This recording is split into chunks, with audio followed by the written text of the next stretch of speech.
नमस्कार साथियों, सुरेश कांत आपके सामने पुनः हाजिर हूँ। संविधान की क्लास आज हमारी रहेगी क्योंकि एक साथ हमारी कई सारी क्लासेस चल रही हैं। तो संविधान की 3-4 दिन हो गया है, कुछ तबीयत ठीक नहीं थी, लेकिन अभी रिलैक्स है। तो हम लोग संविधान में संविधान सभा के निर्माण के टाइम पीरियड की बात कर रहे हैं, यानी कि उद्देश्य प्रस्ताव को पिछले मैंने लेक्चर में बताया था कि उद्देश्य प्रस्ताव को किसने प्रस्तुत किया था। ये 13 दिसंबर को प्रस्तुत हुआ था। 13 दिसंबर 1946 को प्रस्तुत किया था। किसने प्रस्तुत किया था? नेहरू जी ने प्रस्तुत किया था। जवाहरलाल नेहरू जी ने प्रस्तुत किया था। ठीक है, प्रस्तुत किया था। उद्देश्य प्रस्ताव के विषय में ये प्रश्न जरूर आता है कि उद्देश्य प्रस्ताव को किसने प्रस्तुत किया। तो जब पंडित जवाहरलाल नेहरू ने प्रस्तुत किया था 13 दिसंबर को। 9 दिसंबर 1946 को हमारी पहली बैठक होती है संविधान की, जिसके प्रथम अस्थायी अध्यक्ष चुने जाते हैं डॉक्टर सच्चिदानंद सिन्हा जी, जो फ्रांस की तर्ज पे उनको चुना गया था। कि फ्रांस में ये परंपरा है कि जो सभा का सबसे वयोवृद्ध व्यक्ति होता है, यानी कि जो कह सकते हैं सबसे वृद्ध व्यक्ति है, वो सबसे अनुभवी व्यक्ति उस सभा में जो रहता है उसको चुनने की परंपरा चली आ रही है। ठीक, तो भारत में भी जब संविधान सभा का गठन हुआ, पहली बैठक हुई, तो उसमें जो है सच्चिदानंद सिन्हा जी सबसे वयोवृद्ध व्यक्ति थे, उनको प्रथम अस्थायी अध्यक्ष बनाया गया था। फिर 11 दिसंबर को जब बैठक होती है दोबारा, तो उसमें डॉक्टर राजेंद्र प्रसाद जी को अस्थायी अध्यक्ष बनाया जाता है। फिर 13 अगस्त 1946 की बात है जब नेहरू जी ने उद्देश्य प्रस्ताव को प्रस्तुत किया था। ठीक है, नेहरू जी ने उद्देश्य प्रस्ताव को प्रस्तुत किया था। और कह सकते हैं कि उद्देश्य प्रस्ताव कब स्वीकृत हुआ था? ये स्वीकृत हुआ था 22 जनवरी 1947 को। ठीक है, क्या उद्देश्य प्रस्ताव प्रस्तुत तो कर दिया गया था, उद्देश्य प्रस्ताव स्वीकृत हुआ था इस डेट को। ये दो डेट स्वीकृत हुआ। उद्देश्य प्रस्ताव के अगर हिसाब से आप देखें तो ये 3 चीजें उद्देश्य प्रस्ताव की बहुत इंपॉर्टेंट है। किस डेट को उद्देश्य प्रस्ताव को प्रस्तुत किया गया था? तो 13 दिसंबर 1946। किसने प्रस्तुत किया था? नेहरू जी ने प्रस्तुत किया था। इसको स्वीकार कब किया गया था? तो 22 जनवरी 1947 की वो डेट है जब इसको स्वीकार कर लिया गया था। अब अगर एक शब्द की बात की जाए कि उद्देश्य प्रस्ताव है क्या, ठीक है, उद्देश्य प्रस्ताव है क्या, ठीक है क्या, संविधान में उद्देश्य प्रस्ताव क्या है? ठीक है, तो उद्देश्य प्रस्ताव हमारा एक मूलभूत, ऐसा कह सकते हैं कि कमोबेश ऐसा ढांचा था, पूरे संविधान की एक समरी थी, मिनिमाइज थी। उस समरी के आधार पे पूरा संविधान हमारा खड़ा होना था। कह सकते हैं कि जो पूरा आज संविधान आप देख रहे हैं उसमें से जो छोटी मोटी बड़ी बड़ी बातें थी संविधान की, जैसे फंडामेंटल राइट है, धर्म नस्ल जाति भेद के आधार पर विभेद नहीं करना है, सबको समान अवसर की बात कर दी गई है, वित्त के समझ समता की बात कही गई है, नागरिकता से संबंधित बात है, जो भारत में रहना चाहते हैं, तमाम सारी ऐसी चीजें अगर पूरे संविधान के कह सकते हैं कि आप कुछ इंपॉर्टेंट अगर हर एक लाइन में देखेंगे तो हर एक चैप्टर का जो 22 भाग है उसमें से कुछ न कुछ बातें जो है हमारे उद्देश्य प्रस्ताव में सम्मिलित है। यही उद्देश्य प्रस्ताव, जैसे मैंने बताया, आपका जो फंडामेंटल राइट है, राज्य के नीति निर्देशक सिद्धांत है, ये सब उसी उद्देश्य प्रस्ताव में छोटे छोटे शब्दों में लिखे गए थे 1 लाइन में। ठीक है, तो उद्देश्य प्रस्ताव मूल रूप से हमारे संविधान का एक ऐसा ढांचा था जो पूरे संविधान के विषय में बताता था कि हमारा संविधान कैसा होगा। बेसिकली उद्देश्य प्रस्ताव यही है और उद्देश्य प्रस्ताव कुछ भी नहीं था। यानी कि ये उद्देश्य प्रस्ताव जब प्रस्तुत किया गया था तो कह सकते हैं कि ये जैसे घर का एक पिलर होता है, ठीक है, जैसे घर की नींव जब पड़ती है, घर बनता है, तो उस नींव को इस आधार पे बनाया जाता है कि हमारा घर बहुमंजिला हो, 8 मंजिला, 10 मंजिला, 20 मंजिला, जो है कितने कमरे होंगे, सब सारी चीज। तो संविधान की जो नींव है, ठीक है, वो इस उद्देश्य प्रस्ताव में पड़ गई थी, नींव पड़ गई थी संविधान की। ठीक है ना, तो इसीलिए उद्देश्य प्रस्ताव को बहुत इंपॉर्टेंट माना जाता है। और बाद में उद्देश्य प्रस्ताव जब 22 जनवरी 1947 को स्वीकृत हो गया था तो इसी आधार पे हमारा संविधान पूरी तरीके से आगे बढ़ता है, बनता है। ठीक है, अगर आपसे कोई एक शब्द पूछ ही ले कि आखिर उद्देश्य प्रस्ताव है क्या, तो आपको एक लाइन में इस तरीके से समझिए कि उद्देश्य प्रस्ताव तत्कालीन समय में जब ये प्रस्तुत किया गया तो हमारे संविधान की ऐसी नींव के रूप में था जिसपे पूरा संविधान बनना था। यानी कि मकान का वो नींव जो इतना मजबूत है कि भविष्य में उसमें 20 मंजिला, 40 मंजिला, 50 मंजिला बन जाएगा, सैकड़ों कमरे बन जाएंगे, तो भी नींव मकान की मजबूत रहेगी। ठीक है, तो उद्देश्य प्रस्ताव हमारे संविधान का पूरा एक प्रकार से खाका प्रस्तुत कर देता है, समरी मिनिमाइज करके कि हमारा संविधान कैसे आगे जाने वाला है, बनने वाला है। और इसी को ध्यान में रख के, उद्देश्य प्रस्ताव को ध्यान में रख के पूरा संविधान का निर्माण होता है। ठीक है, जैसे अगर आज आप प्रस्तावना देखते हैं, कह सकते हैं कि पूरी प्रस्तावना में पूरे संविधान का निचोड़ भर दिया गया है। ठीक है, पूरी प्रस्तावना में पूरे संविधान का निचोड़ भर दिया गया है। एक एक बात कह दी गई है, स्वतंत्रता, समानता, बंधुत्व, राजनीतिक आर्थिक अवसर की समानता, सामाजिक अवसर की समानता, यानी काफी सारी बातें। एक मनुष्य के जीवन जीने के लिए, गरिमापूर्ण जीवन जीने के लिए जो नेसेसरी, जो मूलभूत आवश्यक चीजें होती हैं, मानव गरिमा को, मानव अस्तित्व को बचाए रखने के लिए, मानव अस्तित्व का मतलब स्त्री पुरुष से यहाँ मतलब नहीं, पूरी मनुष्य प्रजाति से मतलब है। और हमारे संविधान में जो जीव जंतु की बात कही गई है, ठीक है, कितना वृहद है, कितना बड़ा है। अगर इस आधार पे आप समझेंगे हमारे संविधान को, तो ज्यादा समझ पाएंगे कि जो हमारे संविधान निर्माता थे उनकी दूरदृष्टि क्या थी।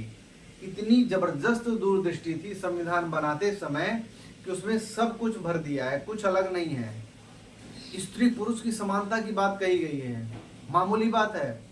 उस समय आप कल्पना करिए, जिस समय की वोट देने का अधिकार नहीं है, सही से अगर पूछा जाए, ऐसे समय में स्त्री पुरुष की समानता की बात कही गई है। ठीक है, अवसर की समानता की बात कही जा रही है, विधियों के समान संरक्षण, जहाँ पे जात पात इतना जबरदस्त है, इस बात से इनकार तो किया नहीं जा सकता है। जब आज भी हमारे देश में जात पात की, छुआछूत की घटनाएं कभी न कभार सुनाई पड़ जाती हैं, तो आज के 70-75 साल पहले वो तो आम था, वो तो प्रचंड था।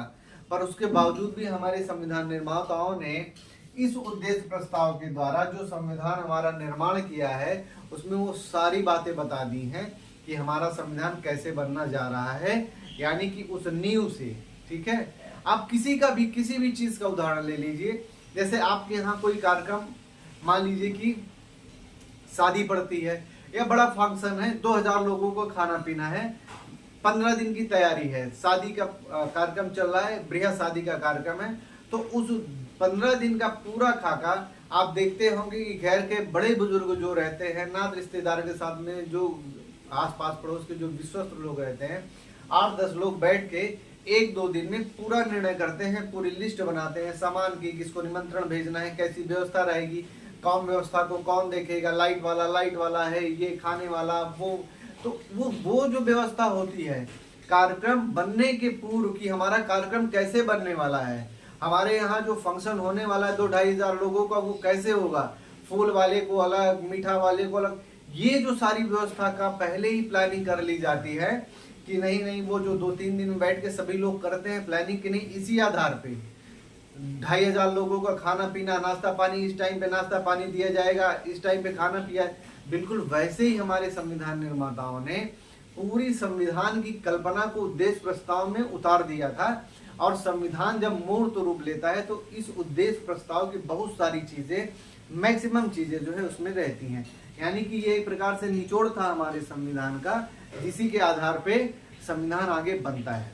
मैंने आपको 2 उदाहरण बताए, एक आपके घर में बड़ा कार्यक्रम हो, उसके पहले जो प्लानिंग होती है, और हमारे मकान का जो निर्माण होता है, बड़ा सा मकान बनवाना है, तो उसकी जो नींव पड़ती है, उस नींव में ही ये निर्धारित कर दिया जाता है कि इस पे 50 मंजिला मकान अगर बन रहा है तो वो बन जाएगा, नींव इतनी मजबूत पड़ रही है।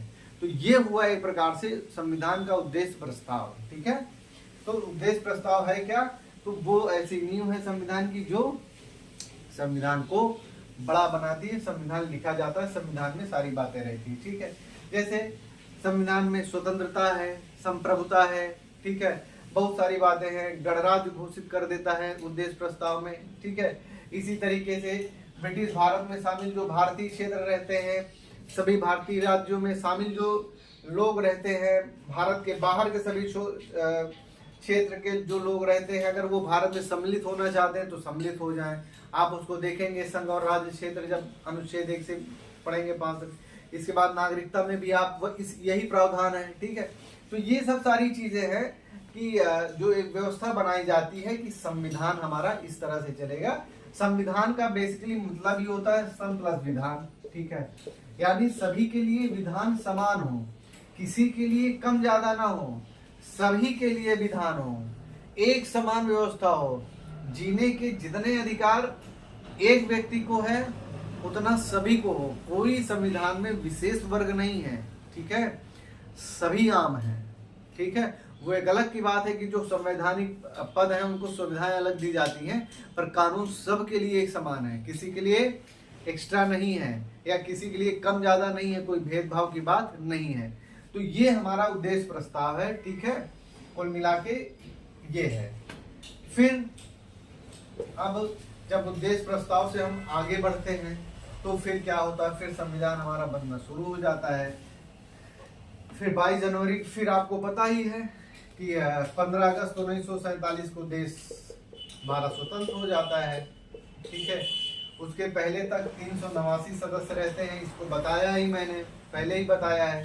तो जो 389 सदस्य रहते हैं तो उसमें जब ये स्वतंत्र हो जाता है तो फिर इसका पुनर्गठन होता है, क्योंकि जो मुस्लिम लीग वाले सदस्य रहते हैं या कुछ देशी रियासतें वाले सदस्य रहते हैं वो पाकिस्तान में चले जाते हैं। तो फिर 31 दिसंबर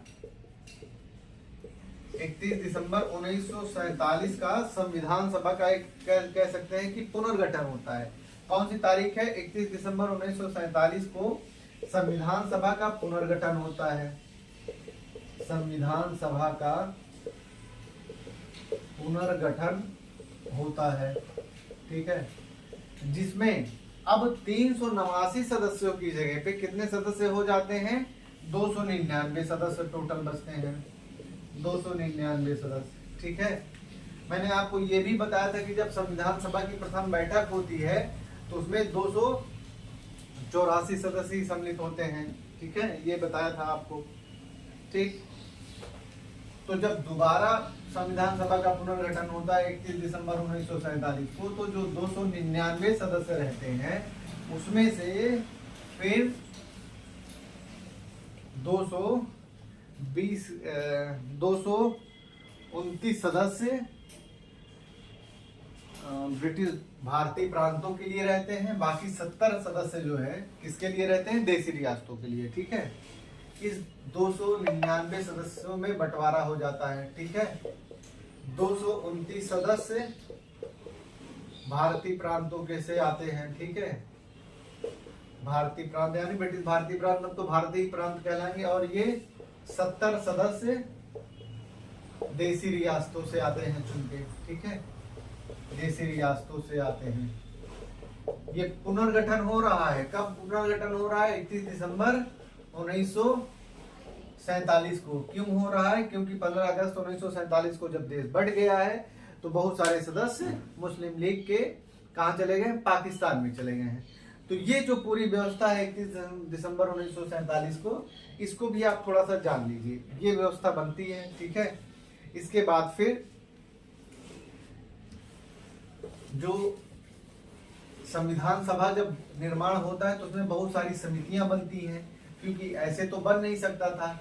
समितियों का निर्माण क्यों होता है? समितियां क्यों बनाई जाती हैं? समितियां बनाने का कारण ये होता है कि काम आसानी से हो जाए। एक ही जगह को अगर एक काम को थोड़ा थोड़ा 10 लोगों को बांट दिया जाएगा तो सभी के अपने सुझाव रहेंगे, सभी लोग अपने ही क्षेत्र में, जैसे एक काम को मान लीजिए कि अगर 10 लोगों को करना हो तो सकता है टाइम भी ज्यादा लगे, वाद विवाद भी हो, मतभेद भी हो सकता है। समितियों में क्या है कि अगर एक काम को 10 समितियों में बांट जाएगा तो विशेषज्ञ समिति के सदस्य रहेंगे, वो अपने अपने तरीके से चीजों को बनाएंगे, टाइम कम लगेगा, ऊर्जा कम लगेगी, धन कम खपत होगा, ये सब सारी चीजें होती है समितियां बनाने का। तो हमारे संविधान की जो व्यवस्था आगे चलती है, जो संविधान निर्माण होता है उसमें बहुत सारी समितियों का गठन किया जाता है, ठीक है। अब समितियों का गठन किया जाता है तो सबसे बड़ी जो प्रारूप समिति, आपके प्रश्न से बहुत आपके एग्जाम में बहुत प्रश्न आता है, ठीक है, प्रारूप समिति है, ठीक है। प्रारूप समिति क्या है? प्रारूप समिति संविधान सभा का प्रारूप बनाएगी, ठीक है, संविधान सभा का प्रारूप बना के देगी, ठीक।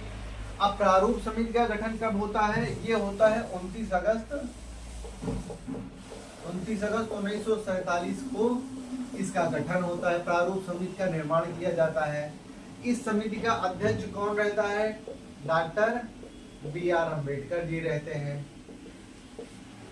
भीमराव अम्बेडकर जी रहते हैं। इन्हीं को हमारे संविधान का शिल्पीकार भी माना जाता है। ठीक है, अब प्रारूप समिति का अध्यक्ष तो डॉक्टर BR अम्बेडकर जी रहते हैं। और एक बात और मैं आपको उस दिन बताया था, फिर से बता दूं कि जो संविधान सभा बनती है, जो इसके संवैधानिक सलाहकार रहते हैं, संवैधानिक सलाहकार रहते हैं, वैधानिक सलाहकार रहते हैं, वो रहते हैं BN राव।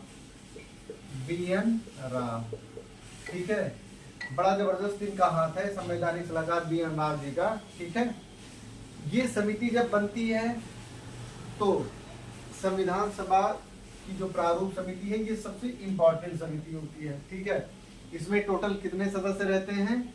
7 सदस्य रहते हैं।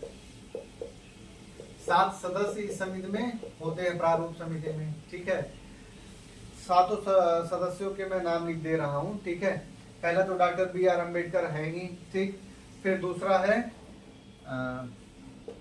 N गोपाल स्वामी। फिर कौन है? फिर है N गोपाल स्वामी अयंगर है। फिर अल्लादी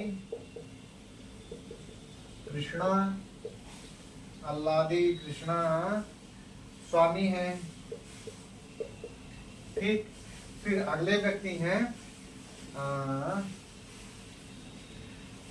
कन्हैया लाल KM मुंशी।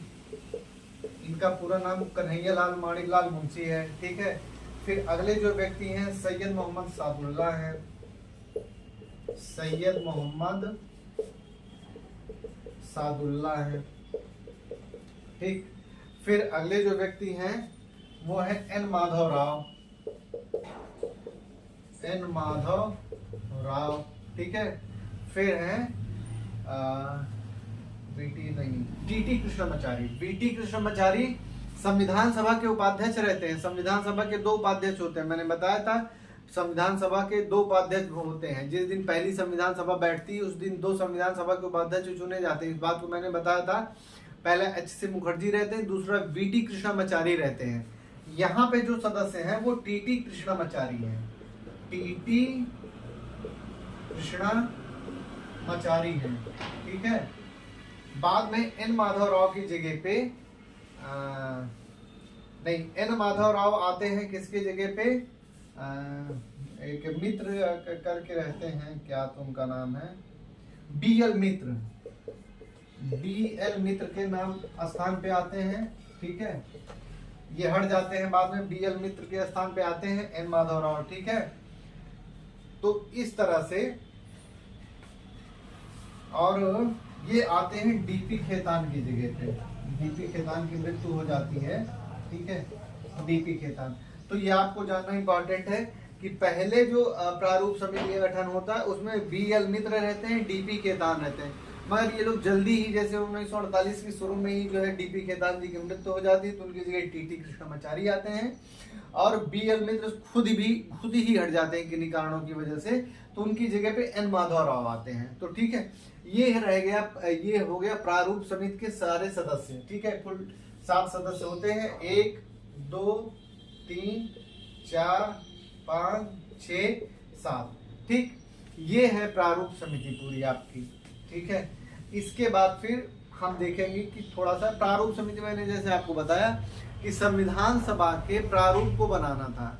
संविधान सभा का प्रारूप आप आगे समझेंगे कि आखिर ये प्रारूप है क्या। ठीक है, कुछ उद्देश्य प्रस्ताव वाली जो बात रहती है उसी को और मॉडिफाइड करके एक प्रस्ताव तैयार किया, प्रारूप तैयार किया जाता है संविधान सभा का, जिसको संविधान सभा का प्रारूप बोला जाता है। ठीक है, फिर दूसरी और कई सारी समितियां हैं, कुछ इंपॉर्टेंट समितियां हैं। आज मैं समितियों के ही बारे में बता दे रहा हूं। ये तो प्रारूप समिति हो गई। ठीक है, दूसरी कौन सी समितियां हैं? जैसे संघ संविधान समिति है, है ना। कुल मिला के 7-8 बड़ी समितियां रहती हैं, ठीक है। ये तो पहली प्रारूप समिति हो गई है। दूसरा है संघ शक्ति समिति। संघ शक्ति समिति, ठीक है, संघ शक्ति समिति। इसके जो अध्यक्ष रहते हैं वो रहते हैं जवाहरलाल नेहरू जी रहते हैं। जवाहरलाल नेहरू जी रहते हैं। फिर जो अगली बड़ी समितियां हैं मैं बता रहा हूं। फिर अगली है प्रांतीय संविधान समिति। प्रांतीय संविधान समिति, इसको सरदार वल्लभ भाई पटेल रहते हैं। वल्लभ भाई पटेल जी रहते हैं, ठीक है। इस समिति के अध्यक्ष, प्रांतीय संविधान समिति के अध्यक्ष वल्लभ भाई पटेल रहते हैं, ठीक है। फिर है अगली समिति जो है संघीय संविधान समिति। एक है संघ शक्ति समिति, JL नेहरू रहते हैं। एक है संघीय संविधान समिति। संघीय संविधान समिति, इसके भी अध्यक्ष जवाहरलाल नेहरू जी रहते हैं। मैंने शॉर्ट फॉर्म में लिख दिया है JL नेहरू, जवाहरलाल नेहरू। फिर जो अगली समिति है वो अगली समिति है मौलिक अधिकारों, अल्पसंख्यकों एवं जनजातियों के बहिष्कृत क्षेत्रों के लिए सलाहकार समिति, ठीक है। ये समिति काफी इंपॉर्टेंट है। मौलिक अधिकारों, जिसमें कई बार पूछा जाता है मौलिक अधिकारों, अल्पसंख्यकों, इसके बाद फिर है अल्पसंख्यकों एवं जनजातियों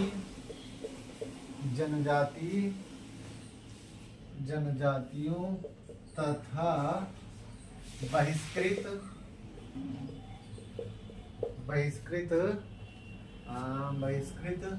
क्षेत्रों के लिए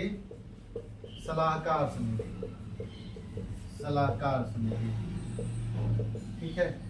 ये है कौन रहता है इसका सब कुछ आला मालिक कौन है? सरदार वल्लभ भाई पटेल जी रहते हैं, ठीक है। ये समितियां आपको हर किताब में मिल जाएंगी। जो ऑथेंटिक टेक्स्ट बुक होगा उसमें सारी समितियां हैं, बिल्कुल हूबहू इन्हीं सब शब्दों में, थोड़ा बहुत शब्दों का अंतर होता है, ठीक है। इसी में उप समिति बनती है, ठीक है। ये जो मौलिक अधिकार वाली है इसी में उप समितियां बनती हैं। कौन सी उप समितियां? क्योंकि इसमें मौलिक अधिकार भी यानी फंडामेंटल राइट्स हैं, अल्पसंख्यकों एवं जनजाति तथा बहिष्कृत क्षेत्रों के लिए सलाहकार समिति है। तो ये पूरी समिति किसके अंडर में है? सरदार वल्लभ भाई पटेल के, ठीक है। सरदार वल्लभ भाई पटेल ने क्या किया कि इसको, इन समितियों को कार्यभार अलग अलग लोगों को बांट दिया। कैसे? उप समितियां बना के। जैसे मौलिक अधिकार उप समिति, ठीक है। मौलिक अधिकार उप समिति मैंने लिख दिया है, मौलिक अधिकार उप समिति। इसको कौन देखेगा? इसको देखेंगे JB कृपलानी, ठीक है। मैंने अभी आपसे शुरू में बताया था कि ये सहूलियत के लिए होता है कि जैसे सरदार पटेल जी के अंडर में इतना है तो अकेले तो सब कुछ देख नहीं सकते हैं। जो लोग विषय विशेषज्ञ या संबंधित क्षेत्रों के विशेषज्ञ होते हैं उनके हाथों में अगर दे दिया जाए, वो अपनी राय देंगे तो उसमें क्या बुराई है, ठीक है, कोई समस्या नहीं है। तो इसी अनुसार पटेल जी ने भी किया। जैसे मौलिक अधिकार उप समिति JB कृपलानी जो है, अल्पसंख्यक उप समिति, ठीक है, के अध्यक्ष कौन बना दिए गए? ये बना दिए गए HC मुखर्जी, ठीक है। HC मुखर्जी का पूरा नाम है हरिश्चंद्र मुखर्जी जी, ठीक है, ठीक है। ये हुआ HC मुखर्जी, ठीक। इसके बाद फिर इसी में 2-3 समितियां और भी हैं, लेकिन आपके एग्जाम के पॉइंट ऑफ व्यू से मौलिक अधिकार उप समिति JB कृपलानी अध्यक्ष रहते हैं, अल्पसंख्यक उप समिति HC मुखर्जी रहते हैं। एक बात और, अगर आप तैयारी कर रहे हैं तो इसको समझ लीजिए, क्योंकि आपके एग्जाम में जो ये प्रश्न आता है वो दूसरे तरीके से पूछा जाता है। अगर आता है कि मौलिक अधिकार अल्पसंख्यक, मौलिक अधिकार उप समिति के अध्यक्ष कौन थे? तो JB कृपलानी, ठीक है। मौलिक अधिकार अल्पसंख्यकों एवं क्षेत्रीय के लिए सलाहकार समिति के अध्यक्ष कौन थे? तो सरदार वल्लभ भाई पटेल ऑप्शन बनेगा तो आपको उत्तर पटेल जी लगेंगे, ठीक है। लेकिन अगर उप समिति लिखी रहती, मौलिक अधिकार उप समिति के अध्यक्ष कौन रहते हैं? तो जेबी कृपलानी। अल्पसंख्यक उप समिति के अध्यक्ष कौन रहते हैं? तो हरिश्चंद्र मुखर्जी जी रहते हैं, ठीक है। ये थोड़ा सा अंतर है। फिर देखते हैं आगे कौन सी समितियां हैं। ये जो समितियां बनाई जाती हैं ये अपने रिकमेंडेशन देती हैं, इन्हीं के सहारे से संविधान आगे बढ़ता है। मैं फिर से कह रहा हूँ, संविधान बनाना कोई आसान काम नहीं है। भारत का सिर्फ एक संविधान ऐसा है जो पूरे विश्व का सबसे बड़ा संविधान इसलिए है कि इसमें केंद्र सरकार के साथ में सारी राज्य सरकारों की भी व्यवस्था बताई गई है। कोई भी ऐसी चीज नहीं है, छोटी बड़ी बातें जो हमारे संविधान में न लिखी गई हो, इसलिए हमारा संविधान इस वजह से ज्यादा बड़ा हो गया है। फिर छठवीं है प्रक्रिया नियम समिति। प्रक्रिया नियम समिति, इसको नियम समिति के नाम से भी जाना जाता है। अगर नियम समिति आ जाए तो आपका उत्तर आप समझ जाइए कि यही बात है, प्रक्रिया नियम समिति। ये एग्जाम में कभी कभी नियम समिति भी पूछ लिया जाता है। तो इसके अध्यक्ष है डॉक्टर राजेंद्र प्रसाद जी, राजेंद्र प्रसाद जी, ठीक है। फिर अगली जो समिति है, अगली समिति है राज्यों के लिए समिति या राज्यों से समझौता करने वाले, राज्यों से समझौता करने वाली समिति कौन सी है? किसके अंडर में है? जवाहरलाल नेहरू जी के अंडर में है, ठीक है। फिर अगली जो बड़ी समिति है यह है संचालन समिति। 8 बड़ी समितियां पाई जाती हैं, बाकी छोटी छोटी भी बहुत सारी समितियां हैं, ठीक है। संचालन समिति, संचालन समिति डॉक्टर राजेंद्र बाबू, ठीक है, राजेंद्र प्रसाद, ठीक। तो ये हो गई 8 बड़ी बड़ी समितियां। अब कुछ छोटी समितियां हैं, जैसे कि एक अगर आप लोग झंडा समिति बहुत पेपर में आता है, ठीक है।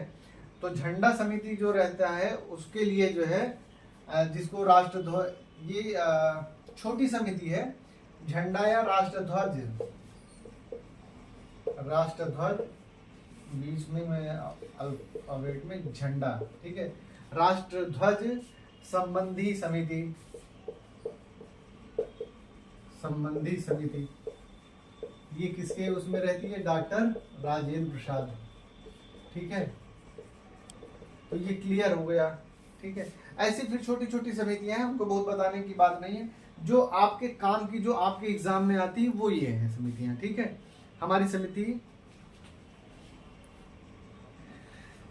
जो समिति से संबंधित बात थी वो ये पूरी थी। हमारा संविधान इन्हीं समितियों के सहारे आगे बढ़ता है, बनता है। और भी छोटी छोटी समितियां हैं मगर फिर बहुत ज्यादा हो जाएगा, ठीक है। जो 9-10 समितियां हैं उनको मैंने लिखवा दिया है। फिर आगे संविधान कैसे, कितने लोग, कौन कौन से, कितने महीने में बनता है। संविधान को पता ही है कि संविधान 26 नवंबर 1949 को बन जाता है। कुछ उसके प्रावधान लागू कर दिए जाते हैं, ठीक है।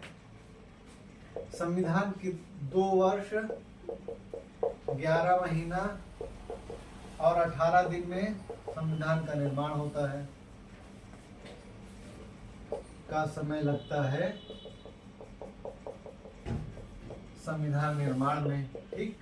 यानी कुल इतना दिन लगा है, 2 वर्ष 11 महीना और 18 दिन, ये पूरा टोटल समय लगा हुआ है, पता ही है आपको।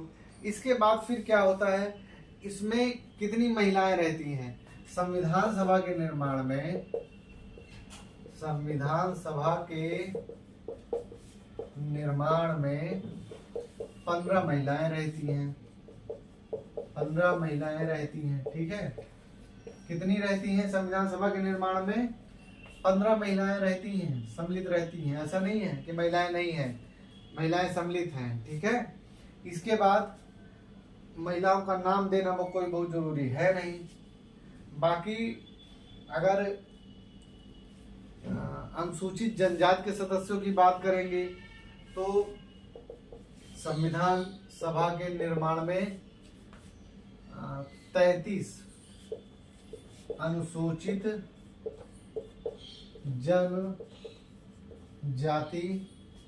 जनजाति संविधान सभा के निर्माण में 33 अनुसूचित जनजाति सदस्य थे। ये भी एक फैक्ट है, सदस्य थे। ठीक है, तो 2 वर्ष 11 महीने 18 दिन का समय लगता है। संविधान सभा के निर्माण में 15 महिलाएं रहती हैं, सदस्य रहती हैं। ठीक है, सदस्य रहती हैं। एसटी यानी कि अनुसूचित जनजाति के सदस्यों की संख्या 33 है। सभी लोगों को संविधान सभा के निर्माण में बुलाया जाता है, लोग चुन के आते हैं। ठीक है, तो इस तरह से व्यवस्था आगे बढ़ती है। कुछ और बातें होती हैं इसमें से जो मैं आपको बता दूं, जैसे संविधान सभा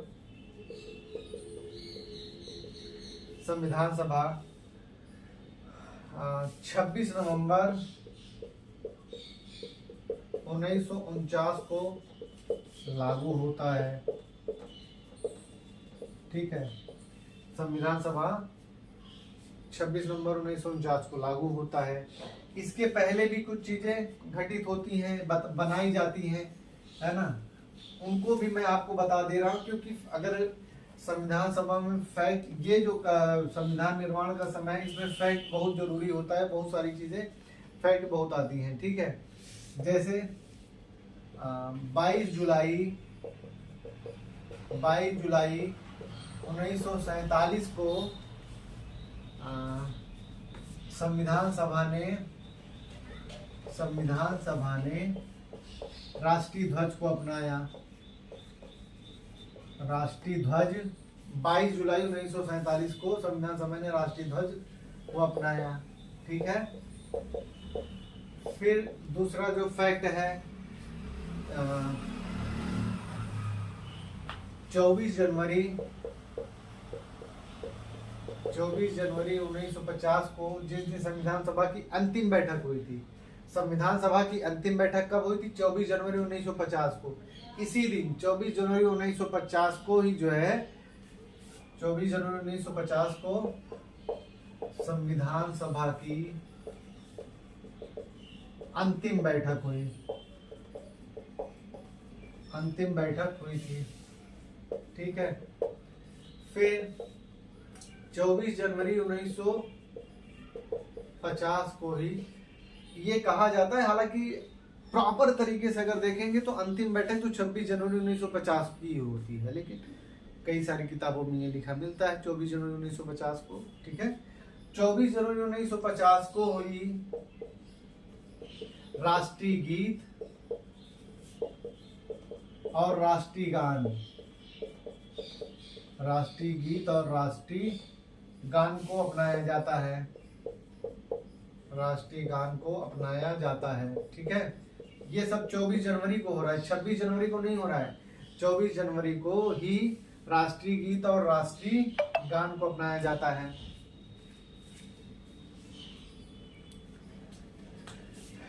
तो साथियों, इस तरह से बात आगे बढ़ती है। 24 जनवरी 1950 को ही डॉक्टर राजेंद्र प्रसाद को भी स्वीकार कर लिया, यानी कि भारत का प्रथम राष्ट्रपति घोषित किया जाता है, बनाया जाता है 24 जनवरी 1950 को भी। ठीक है, तो इस तरह से मैंने आपको बताया 24 जनवरी। अगर आपका प्रश्न आता है कि संविधान सभा की अंतिम बैठक कब हुई है, तो वो 24 जनवरी 1950 को ही उत्तर लगेगा। ठीक है, राष्ट्रीय गीत कब अपनाया गया? 24 जनवरी 1950 को, क्योंकि संविधान सभा की अंतिम बैठक इसी डेट को हुई है। ठीक है, 24 जनवरी 1950 को ही राष्ट्रीय गान को अपनाया जाता है। 22 जुलाई 1947 को राष्ट्रीय ध्वज को अपना लिया गया है। ठीक है, स्वतंत्रता मिलने के पहले ही अपना लिया गया है। तो ये सब सारे फैक्ट्स हैं जो आपके एग्जाम में आते हैं, हर समय आते हैं। ठीक है, और आप इसमें फंसते चले जाते हैं। तो मेरी पूरी कोशिश आज की ये रही है कि मैंने सारे फैक्ट्स लगभग 20-25 के इर्द गिर्द में जितने फैक्ट हैं उनको बताना है। ठीक है, बाकी अगर आप लोग ये जैसे अंतरिम सरकार के विषय में मैंने आपको बताया था कि अंतरिम सरकार 2 सितंबर 1946 को बन जाती है। ठीक है, तो स्वतंत्रता के बाद जो अंतरिम सरकार बनती है, ठीक है, वह यही अंतरिम सरकार बाद में क्या होती है, जब आगे चलती है, तो जब संविधान सभा लागू होता है 26 नवंबर 1949 को, तो उसके बाद 26 नवंबर 1949 को जब संविधान सभा लागू होता है, तो ये जो संविधान सभा है, इसके जो संविधान सभा के सदस्य हैं, जब तक आम चुनाव नहीं होता है 1952 तक, यही संविधान सभा के सदस्य विधायिका का भी कार्य देख रहे हैं, यानी सरकार भी चलाते हैं, विधायिका का भी कार्य देख रहे हैं, कार्य देखते हैं। कैसे, बता रहा हूं मैं आपको, थोड़ा सा समझिएगा। जब संविधान सभा की बैठक इसके बाद होती है, ठीक है, तो उसके अध्यक्ष कौन होते हैं? डॉक्टर राजेंद्र प्रसाद जी होते हैं, ठीक है। अगर संविधान सभा से संबंधित बैठक सदन में बैठी है तो उसके अध्यक्ष कौन होते हैं? राजेंद्र प्रसाद होते हैं। अगर विधायिका से संबंधित बैठक होती है तो उसके अध्यक्ष होते हैं जीवी मावलंकर, जीवी मावलंकर, ठीक है, ठीक है, जीवी मावलंकर। आप कह सकते हैं कि ये पहले अध्यक्ष भी रहते हैं लोकसभा के। जब विधायिका का काम संविधान सभा के सदस्य देखते हैं तो जीवी मावलंकर बैठते हैं। जब संविधान सभा से संबंधित मुद्दों पे सदन में बैठक होती है तो अध्यक्ष कौन हो जाते हैं? डॉक्टर राजेंद्र प्रसाद। ये व्यवस्था 26 नवंबर 1949 के बाद पहले आम चुनाव तक जब तक नहीं हो जाता है तब तक ये व्यवस्था चलती रहती है। फिर जब पहला लोकसभा का चुनाव हो जाता है, आम चुनाव का मतलब लोकसभा का चुनाव होता है, ठीक है, ये व्यवस्था इस तरीके से चलती है। तो ये रहा साथियों आज का, कह सकते हैं कि संविधान सभा से संबंधित जो फैक्ट थे, जो लेक्चर था।